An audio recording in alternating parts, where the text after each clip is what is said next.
हरे कृष्ण कृष्ण कृष्ण हरे हरे, हरे राम राम राम हरे हरे। मैं कामाख्या झा आज आप सभी को श्रीमद् भगवत गीता के 13वें अध्याय क्षेत्र क्षेत्रज्ञ विभाग योग अर्थात the yoga of distinguishing the field and the knower of the field के दिव्य सफर पर लेकर चलता हूँ। इसे प्रकृति, पुरुष तथा चेतना का अध्याय भी कहा जाता है, क्योंकि इसमें भगवान श्री कृष्ण जी शरीर, जीवात्मा, परमात्मा और भौतिक प्रकृति के वास्तविक संबंध को विस्तार से समझाते हैं। यह अध्याय 35 श्लोकों का है। इस अध्याय में भगवान श्री कृष्ण जी शरीर, आत्मा और परमात्मा के संबंध का अत्यंत गहन ज्ञान प्रदान करते हैं। Now let us begin this beautiful spiritual journey together. भगवान श्री कृष्ण जी बताते हैं कि यह शरीर अर्थात फील्ड, जिसे क्षेत्र कहते हैं, और जो इस शरीर को जानता है वह क्षेत्रज्ञ अर्थात नोअर ऑफ द फील्ड है। लेकिन यहीं पर एक और गहरा रहस्य है। द रियल क्वेश्चन इज, क्या केवल जीवात्मा ही क्षेत्रज्ञ है? क्या भगवान श्री कृष्ण जी प्रत्येक शरीर में क्षेत्रज्ञ के रूप में उपस्थित हैं?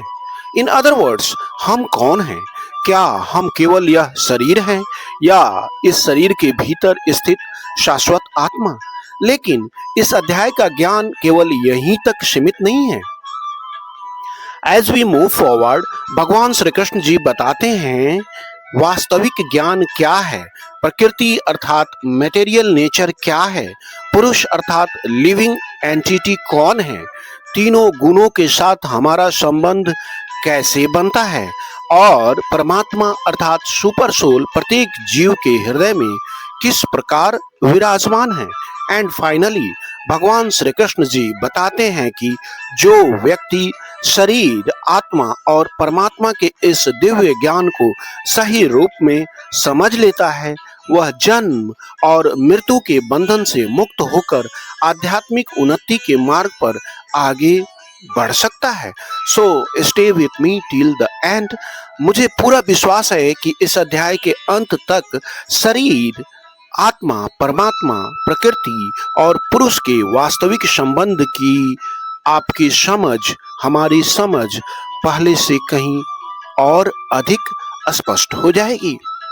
तो आइए बिना किसी विलंब के इस दिव्य ज्ञान यात्रा का शुभारंभ करते हैं और एक एक श्लोक का सरल, गहन अर्थात मुख्य बातों को भरपूर तथा व्यवहारिक हिंदी अर्थ में समझते हैं।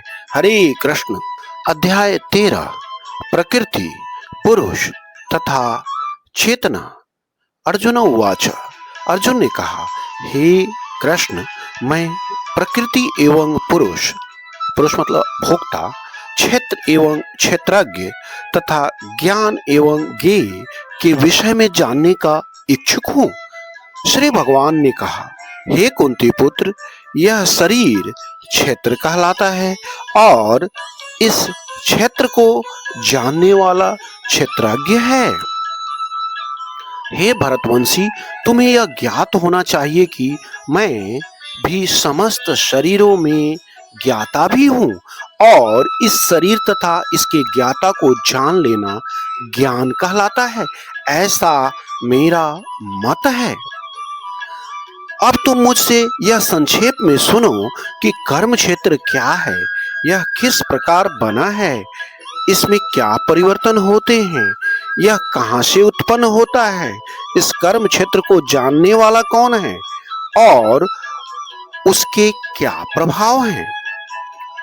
विभिन्न वैदिक ग्रंथों में विभिन्न ऋषियों ने कार्यकलापों के क्षेत्र तथा उन कार्यकलापों के ज्ञाता के ज्ञान का वर्णन किया है। इसे विशेष रूप से वेदांत सूत्र में कार्य कारण के समस्त तर्क समेत प्रस्तुत किया गया है। 5 महाभूत अहंकार, बुद्धि, अव्यक्त मतलब तीनों गुणों की अप्रकट अवस्था, 10 इंद्रियां तथा मन, 5 इंद्रिय विषय, इच्छा, द्वेष, सुख, दुख, संघात, जीवन के लक्षण तथा धैर्य, इन सब को संक्षेप में कर्म का क्षेत्र तथा उसकी अंतः क्रियाएं मतलब विकार कहा जाता है।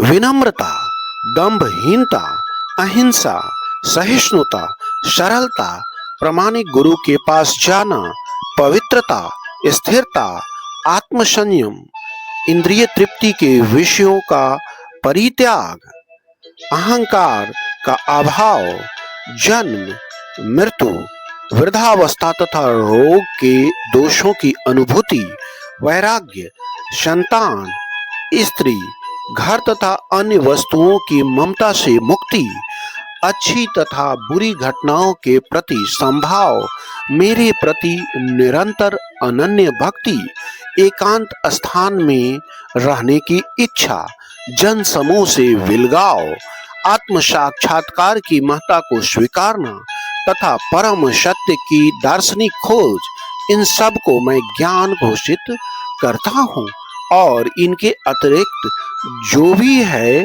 वह सब अज्ञान है। अब मैं तुम्हें ज्ञेय के विषय में बतलाऊंगा जिसे जानकर तुम नित्य ब्रह्म का आस्वादन कर सकोगे। यह ब्रह्म या आत्मा जो अनादि है और मेरे अधीन है, इस भौतिक जगत के कार्य कारण से परे स्थित है। उनके हाथ, पांव, आंखें, सिर तथा मुंह तथा उनके कान सर्वत्र हैं। इस प्रकार परमात्मा सभी वस्तुओं में व्याप्त होकर अवस्थित है। परमात्मा समस्त इंद्रियों के मूल स्रोत हैं, फिर भी वे इंद्रियों से रहित हैं। वे समस्त जीवों के पालन करता होकर भी अनासक्त हैं। वे प्रकृति के गुणों से परे हैं, फिर भी वे भौतिक प्रकृति के समस्त गुणों के स्वामी हैं। परम सत्य जड़ तथा जंगम समस्त जीवों के बाहर तथा भीतर स्थित है। सूक्ष्म होने के कारण वे भौतिक इंद्रियों के द्वारा जानने या देखने से परे हैं। यद्यपि वे अत्यंत दूर रहते हैं, किंतु हम सबों के निकट भी हैं। यद्यपि परमात्मा समस्त जीवों के मध्य विभाजित प्रतीत होता है, लेकिन वह कभी भी विभाजित नहीं है। वह एक रूप में स्थित है। यद्यपि वह प्रत्येक जीव का पालन करता है, लेकिन यह समझना चाहिए कि वह सबों का संहार करता है और सबों को जन्म देता है। वे समस्त प्रकाशमान वस्तुओं के प्रकाश स्रोत हैं। वे भौतिक अंधकार से परे हैं और अगोचर हैं। वे ज्ञान हैं, ज्ञेय हैं और ज्ञान के लक्ष्य हैं। वे सबके हृदय में स्थित हैं। इस प्रकार मैंने कर्म क्षेत्र अर्थात शरीर, ज्ञान तथा ज्ञेय का संक्षेप वर्णन किया है। इसे केवल मेरे भक्त ही पूरी तरह समझ सकते हैं और इस तरह मेरे स्वभाव को प्राप्त होते हैं। प्रकृति तथा जीवों को अनादि समझना चाहिए। उनके विकार तथा गुण प्रकृति जन्य हैं। प्रकृति समस्त भौतिक कारणों तथा कार्यों मतलब परिणामों की हेतु भी कही जाती है और जीव मतलब पुरुष इस संसार में विविध सुख दुख के भोग का कारण कहा जाता है। इस प्रकार जीव प्रकृति के तीनों गुणों का भोग करता हुआ प्रकृति में ही जीवन बिताता है। यह उस प्रकृति के साथ उसकी संगति के कारण है। इस तरह उसे उत्तम तथा अधम योनियां मिलती रहती हैं।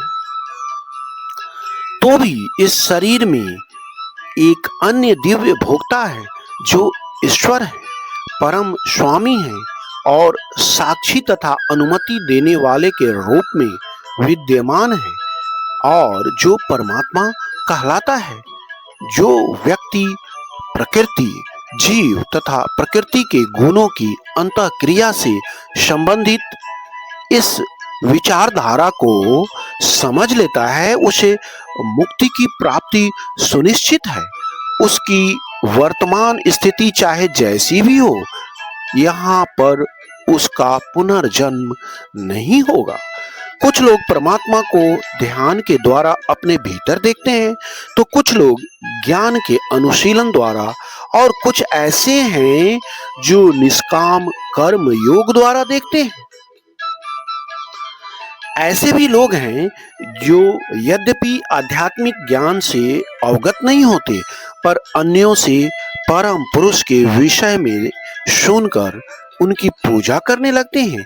ये लोग भी प्रामाणिक पुरुषों से श्रवण करने की मनोवृत्ति होने के कारण जन्म तथा मृत्यु के पथ को पार कर जाते हैं। हे भरत वंशियों में श्रेष्ठ, यह जान लो कि क्षर तथा अचर जो भी तुम्हें अस्तित्व में दिख रहा है, वह कर्म क्षेत्र तथा क्षेत्र के ज्ञाता का संयोग मात्र है। जो परमात्मा को समस्त शरीरों में आत्मा के साथ देखता है, और जो यह समझता है कि इस नश्वर शरीर के भीतर न तो आत्मा न ही परमात्मा कभी भी विनष्ट होता है, वही वास्तव में देखता है। जो व्यक्ति परमात्मा को सर्वत्र तथा प्रत्येक जीव में समान रूप से वर्तमान देखता है, वह अपने मन के द्वारा अपने आप को भ्रष्ट नहीं करता। इस प्रकार वह दिव्य गंतव्य को प्राप्त करता है। जो यह देखता है कि सारे कार्य शरीर द्वारा संपन्न किए जाते हैं, जिसकी उत्पत्ति प्रकृति से हुई है, और जो देखता है कि आत्मा कुछ भी नहीं करता, वही यथार्थ में देखता है। जब विवेकवान व्यक्ति विभिन्न भौतिक शरीरों के कारण विभिन्न स्वरूपों को देखना बंद कर देता है और यह देखता है कि किस प्रकार से जीव सर्वत्र फैले हुए हैं, तो वह ब्रह्म बोध को प्राप्त होता है। शाश्वत दृष्टि संपन्न लोग यह देख सकते हैं कि अविनाशी आत्मा दिव्य, शाश्वत तथा गुणों से अतीत है। हे अर्जुन, भौतिक शरीर के संपर्क होते हुए भी आत्मा न तो कुछ करता है और न लिप्त होता है। यद्यपि आकाश सर्वव्यापी है, किंतु अपनी सूक्ष्म प्रकृति के कारण किसी वस्तु से लिप्त नहीं होता। इसी तरह ब्रह्म दृष्टि में स्थित आत्मा शरीर में स्थित होते हुए भी शरीर से लिप्त नहीं होता। हे भारत पुत्र, जिस प्रकार सूर्य अकेले इस सारे ब्रह्मांड को प्रकाशित करता है, उसी प्रकार शरीर के भीतर स्थित एक आत्मा सारे शरीर को चेतना से प्रकाशित करता है। जो लोग ज्ञान के चक्षुओं से शरीर तथा शरीर के ज्ञाता के अंतर को देखते हैं और भव बंधन से मुक्ति की विधि को भी जानते हैं, उन्हें परम लक्ष्य प्राप्त होता है। इस प्रकार हमने श्रीमद् भगवद गीता के 13वें अध्याय क्षेत्र क्षेत्रज्ञ विभाग योग की मुख्य बातों को सरल हिंदी में जाना। इस अध्याय में भगवान श्री कृष्ण जी ने हमें समझाया कि यह शरीर क्षेत्र है, जीवात्मा क्षेत्रज्ञ है, और प्रत्येक शरीर में परमात्मा के रूप में स्वयं भगवान श्री कृष्ण जी भी विराजमान है। द रियल ट्रांसफॉर्मेशन बिगिंस जब हम स्वयं को केवल शरीर नहीं बल्कि शाश्वत आत्मा के रूप में पहचानना प्रारंभ करते हैं, तभी हमारे जीवन की दिशा बदलने लगती है। भगवान श्री कृष्ण जी ने यह भी बताया कि वास्तविक ज्ञान क्या है, भौतिक प्रकृति और जीवात्मा का संबंध क्या है, और परमात्मा किस प्रकार प्रत्येक जीव के साथ सदा उपस्थित रहते हैं।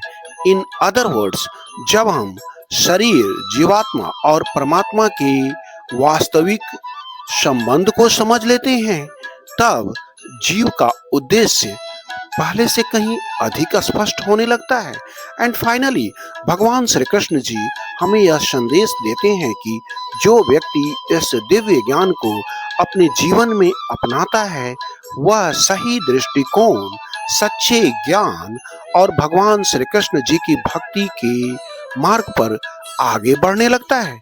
मुझे आशा ही नहीं, पूरा विश्वास है कि इस अध्याय की मुख्य बातें आपके जीवन में सही समझ, विवेक और भगवान श्री कृष्ण जी के प्रति भक्ति को और अधिक दृढ़ करेंगी। हरे कृष्ण।